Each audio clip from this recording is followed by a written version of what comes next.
Training war sehr hart. Bei uns gibt es so gut wie nie lockere Einheiten. Wir haben nur Top-Athleten. Jeder konkurriert, aber halt im Positiven und jeder pusht sich.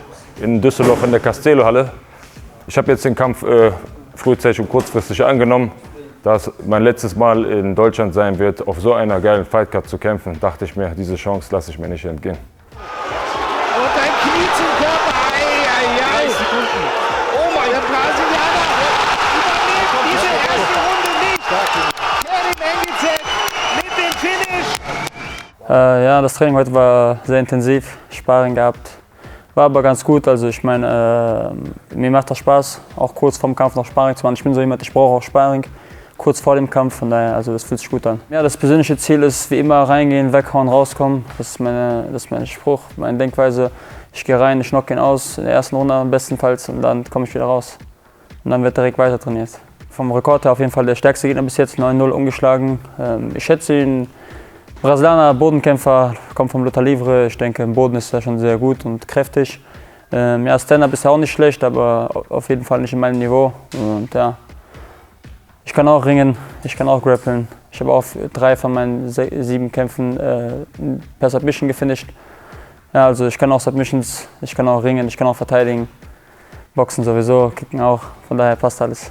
Ich bin auf Diät jetzt, habe fast 5 Kilo abgenommen, also 4 Kilo habe ich abgenommen. Es fehlt mir noch 6 Kilo. Bisschen schwierig, aber geht. Also ich schaffe das. Also Gegner ist nicht schlecht, der ist lang, Stand-up-Kämpfer, hat auch Schwarzgurt, Grappling, also Jiu-Jitsu. Also der hat gute Erfahrung, hat 19,9 MMA-Rekord. Also der ist nicht schlecht, schauen wir mal.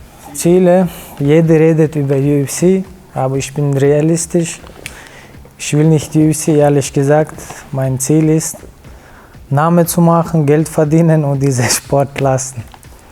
Also One Championship für mich wäre perfekt zum Beispiel. UFC, na.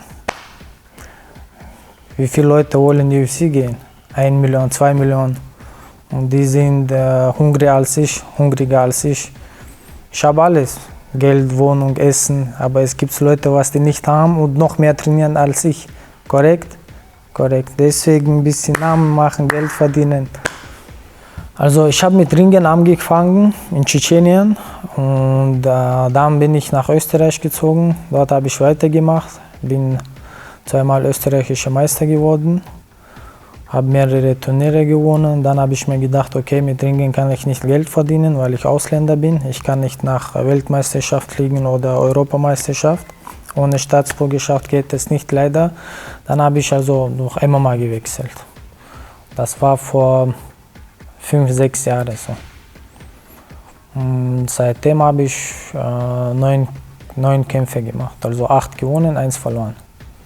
Eigentlich 10, aber eine steht nicht in Sherdog. Also 8-1 habe ich jetzt.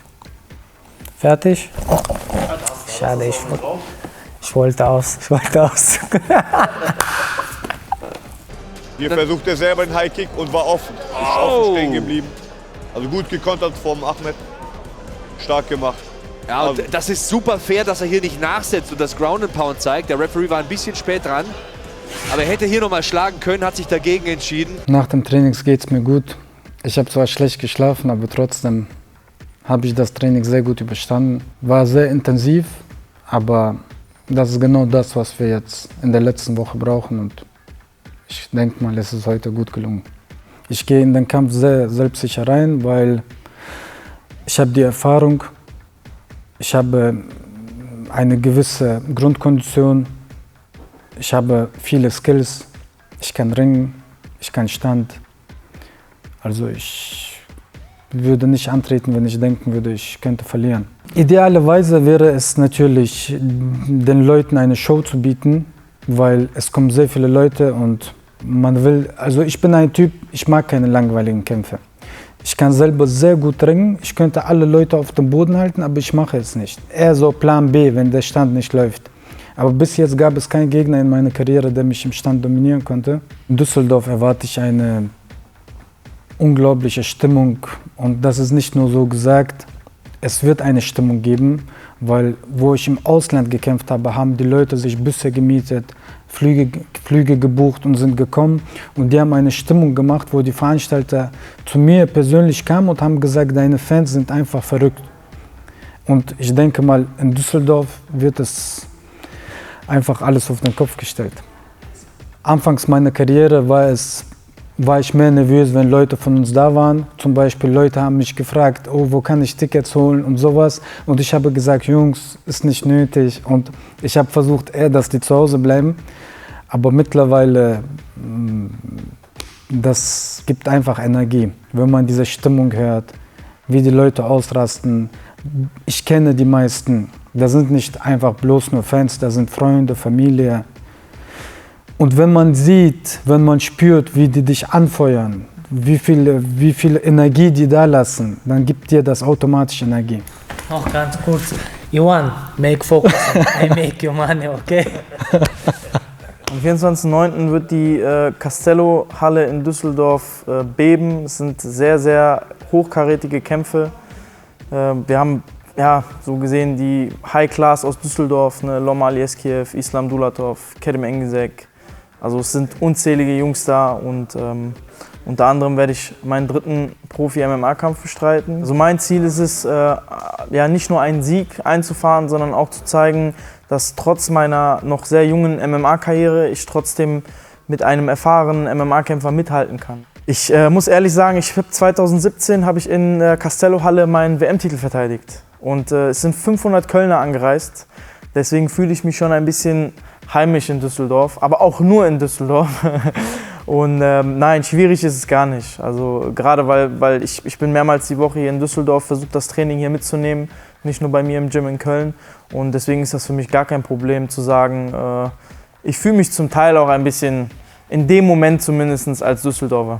Also ich wollte 2020 schon den Wechsel ins MMA machen, weil ich nenne das Kind einfach beim Namen, der Boxsport in Deutschland wird so langsam untergehen. Ja, also das ist meine persönliche Meinung. Viele werden es anders sehen, aber in Deutschland ist einfach das Problem, du verlierst einen Kampf und sofort heißt es, der kann nichts, der wird es nicht schaffen. Ja, so war es bei mir der Fall, ich habe einen Kampf verloren, was viele nicht wussten, zu dem Zeitpunkt in einer Lebensmittelvergiftung gekämpft. Und da hieß es vom Promoter direkt, ja, ich weiß nicht, ob du es schaffst. Und dann habe ich gesagt, okay, wenn du denkst, dass ich es nicht schaffe, dann trenne ich mich von dir. So, und so war das halt. Und danach noch hochkarätige Kämpfe abgeliefert. Ne? Ich glaube, der MMA-Sport wird so langsam den Boxsport überholen. Vielleicht ist es noch nicht so der Publikumssport, ne? So wie beim Boxen, so dass auch Familien sich das angucken. Aber ich glaube, das wird von Jahr zu Jahr immer mehr und mehr werden, dass vor allen Dingen immer mehr weibliche Fans diesen Sport sich angucken. Ne? Das hat man beim letzten Mal schon bei der EMC 9 gesehen. Und ich denke, bei der EMC 10 wird man es erst recht sehen. Ja, in Köln habe ich auch 1, 2 gute Gyms, wo ich hinfahren könnte, wo ich mir den Fahrtweg vielleicht sparen könnte.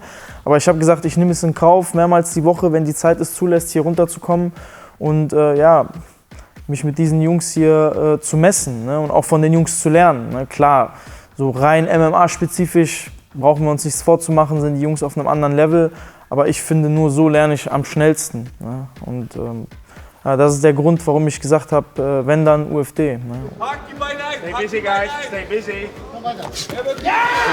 Jetzt hat er den Abstand, den er braucht, um da loszufeuern. Unaufhörlich, Ground and Pound, immer wieder die Fäuste auf den Gegner, der sich dann eben nicht mehr verteidigt. Am 24.09. wird die Castello-Halle in Düsseldorf beben. Das persönliche Ziel ist wie immer reingehen, weghauen, rauskommen.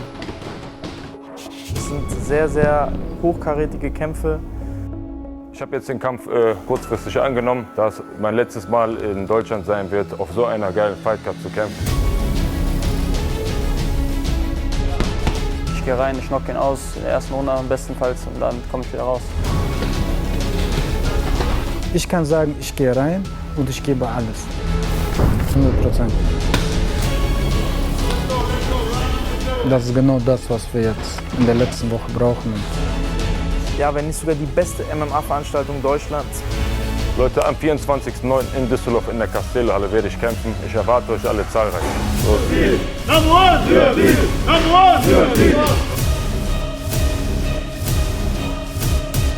Kommt vorbei, genießt die Show. Kommt einfach vorbei und überzeugt euch selbst. Jo Leute, EMC 10 am 24.09. Castello Düsseldorf. Seid mit dabei.